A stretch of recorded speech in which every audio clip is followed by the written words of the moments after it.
Hello friends, কেমন আছেন সবাই? আজ আমরা বেরিয়ে পড়েছি 11টা 9 বাজে সরস্বতী ঠাকুর দেখতে। বাটানগরে শুনেছি সবথেকে বড় সরস্বতী ঠাকুর হয়েছে, তাই সেটা দেখতেই চলে এসেছি আমরা। দেখুন, আপনাদেরকেও সাথে নিয়ে চলে আসলাম।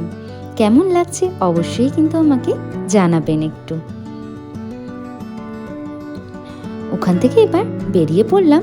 আশেপাশেও অনেকগুলো সরস্বতী ঠাকুর হয়েছে, সেগুলো দেখতে। এইটা ছিল পৃথিবীর সবথেকে বড় সরস্বতী ঠাকুর। এরপর চলে আসলাম ঠিক পাশেই এত সুন্দর সরস্বতী ঠাকুর দেখতে। সব ঠাকুরগুলোর মুখ কিন্তু খুবই সুন্দর লাগলো আমার, যেটা হয়েছে বাটানগরে।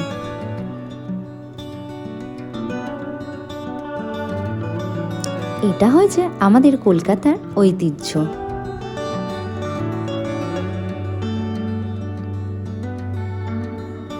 প্রত্যেকটা মুখই একটা বাদ দিয়ে আরেকটা খুবই সুন্দর দেখে আমরা চলে আসলাম মেলাতে। মেলা দেখে একটু পান খেয়ে আমরা আবার চলে আসলাম বাড়ির পথে। দেখুন কি কুয়াশা! ভালো লাগলে কিন্তু একটা লাইক করবেন, শেয়ার